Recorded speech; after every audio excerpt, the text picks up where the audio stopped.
dan sahabat-sahabat juga duduk. Tiba-tiba Rasulullah tersenyum dengan gembira. Tanya sama sahabat, "Wahai Rasulullah, kenapa engkau tersenyum bahagia?" Rasulullah menjawab, "Aku bahagia karena malaikat Jibril barusan datang menghampiriku. Aku diceritakan sosok orang mulia." Siapa wahai Rasulullah? Dia bernama Sam'un al-Ghazi. Siapa wahai Rasulullah Sam'un al-Ghazi? Dia seorang nabi tapi tidak punya pengikut. Dia berasal dari Gaza, badannya kuat, tinggi, rambutnya jika berdiri panjangnya sampai menyentuh lantai. Otot-ototnya menyembul dengan kuatnya, matanya tegas, alisnya tegas, wajahnya terlihat teduh karena setiap hari beribadah. Kalau malam, Sam'un al-Ghazi sang nabi ini tidak pernah tidur, tidurnya hanya sedikit. Setiap malam selalu sholat. Rasulullah kemudian bercerita lagi, bagaimana dia tidak punya pengikut wahai Rasulullah. Orang-orang di Israel mereka tidak suka jika ada nabi. Nabi Sam'un dia memiliki pedang senjata tapi tidak terlalu panjang, pendek karena terbuat dari rahang binatang unta. Jika dibebaskan maka 1000 orang kafir akan mati dengan seketika. Sakit banget ya. Sam'un al-Ghazi punya kekuatan yang tidak bisa ditembus oleh senjata apapun. Jika digores gak mempan, jika dipanah gak tembus, jika dibakar juga tidak akan bisa terluka. Sam'un al-Ghazi kemudian suatu hari dia tertidur dan istrinya memperhatikan. Istrinya masih belum muslim, istrinya kafir, istrinya tidak beriman kepada Allah. Sam'un al-Ghazi ketika bangun dari tidur langsung mengambil air wudhu dan sholat. Istri Sam'un al-Ghazi dipanggil sama orang-orang kafir. "Woi, istrinya Sam'un, sini." "Ada apa?" "Suamimu itu dia tidak punya pengikut. Dia mengajak kepada agama yang aneh. Sebaiknya kita bunuh. Kalau kita bunuh suamimu, kamu aku beri hadiah." "Ah, hadiah? Oh, mau apa? Akan kuberikan." Istri Sam'un al-Ghazi tertarik dengan hadiah. Dia punya ide. Saat malam tiba, gurun terasa dingin. Istrinya Sam'un al-Ghazi menunggu suaminya sedang sholat. Saat malam tidak tidur. Istrinya ketiduran karena menunggu Sam'un tidak selesai sholat. Akhirnya istrinya ketiduran. Di hari pertama istrinya gagal untuk menangkap dan mengikat al-Ghazi.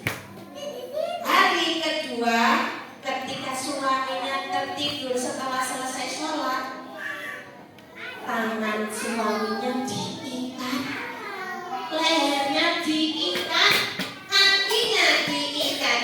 Tapi ketika bangun, Sam'un tidak kaget. Siapa yang mengikatnya? "Aku wahai suamiku, aku mau ngetes kekuatanmu." Dengan sekali hentakan, tangannya yang terikat, leher dan kakinya yang terikat langsung hancur dan lepas menjadi butiran-butiran. Hal yang sangat mudah. Hari ketiga, Sam'un juga diikat lagi dengan rantai. Ketika bangun, siapa yang mengikatnya? "Aku wahai suamiku, aku mau mengetes kekuatanmu." Lagi-lagi dihempas dengan kekuatannya. Bismillahirrahmanirrahim. semua yang mengikat tubuh Nabi Sam'un. Dan Nabi Sam'un pun dia berkata kepada istrinya, "Wahai istriku, kau ingin tahu kekuatanku?" "Iya, aku mau tahu kekuatanmu." "Kekuatanmu dari mana, wahai suamiku?"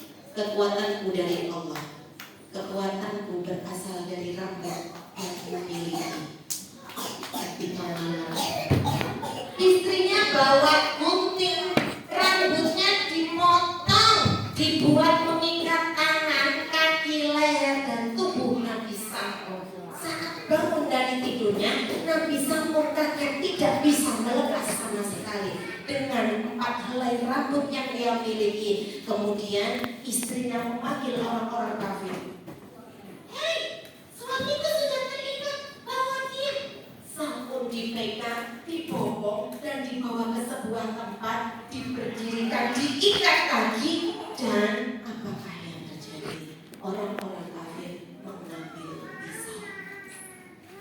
Pertama kali dipotong hidungnya Nabi Sam'un, yang kedua dipotong mulutnya Nabi Sam'un, yang ketiga dipotong telinga kanan dan kirinya Nabi Sam'un, dan yang terakhir dengan pisau mata Nabi Sam'un ditusuk sampai matanya buta. Hati Nabi Sam'un gerimis menangis dan berdoa, "Ya Allah, aku ingin kembali ke keluarga." Allah mendengar, dan seketika Allah bertanya kepada Nabi Sam'un, "Kau ingin apa? Kembalikan kekuatanmu, wahai Allah." Saat itu juga Allah memberikan ridho kepada Nabi Sam'un, dan kekuatannya pun kembali dihempaskan. Semua ikatannya terlepas, matanya kembali, hidungnya kembali, dan telinganya kembali. Dan dengan kekuatannya, tiang-tiang yang ada di bangunan itu dihempaskan dengan kakinya. Hancur semua dinding-dinding dan roboh semua. Orang-orang yang menangkap Nabi Sam'un mati beserta istrinya. Rasulullah yang bercerita kepada sahabat-sahabatnya tersenyum. Dan sejak saat itu, ketika malam setelah Rasulullah cerita, malaikat Jibril datang lagi kepada Rasulullah. Kemudian turunlah ayat yang sampai sekarang kalian baca. Apa enggak surat Al-Baqarah? Yuk kita baca sama-sama. Abata Bismillahirrahmanirrahim. Inna anzalnahu fi lailatul qadar wa ma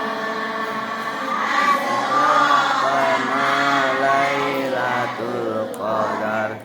Lailatul Qadari khairum min alfi syahr. Tanazzalul malaikatu war-ruhu fiha bi'idzni rabbihim min kulli amr. Salamun hiya hatta matla'il fajr. Terus Sadaqallahul Azim. Itu adalah asal-muasal dulu. Dan Nabi Sam'un setelah ditangkap, dia berjanji sama Allah akan beribadah selama 1000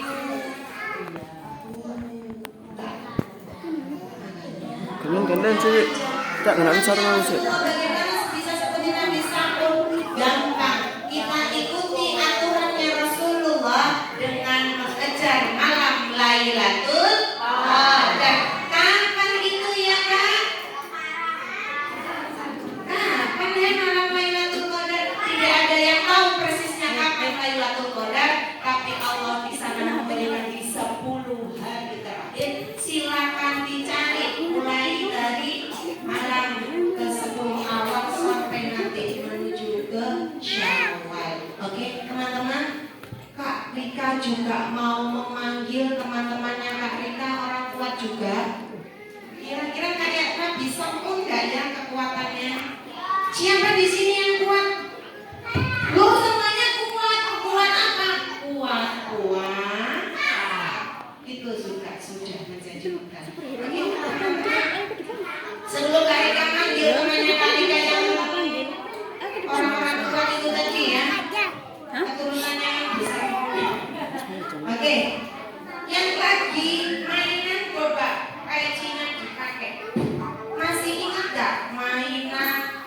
apa kata Ustaz? Oh, belum tahu ya. Sekarang coba silakan berdiri 1, 2, 3. Berdiri semuanya. Ingat, kalau ada kata Ustaznya lakukan, kalau tidak ada jangan dilakukan. Yang salah silakan duduk karena punya kajian ya. Perhatikan, kalau ada Ustaznya lakukan, jika tidak ada jangan dilakukan. Contoh, kata Ustaz pegang kepala. Ikuti, ada kata Ustaznya loh. Kata Ustaz pegang kepala. Kata Ustaz pegang telinga. Nah, ikuti. Kalau tidak ada kata Ustaznya jangan diikuti. Berarti apa kata kuncinya? Ikuti kata. Oke, ulangi. Siap. Konsentrasi. Kata Ustaz pegang perut. Kata Ustaz pegang kaki. Kata Ustaz pegang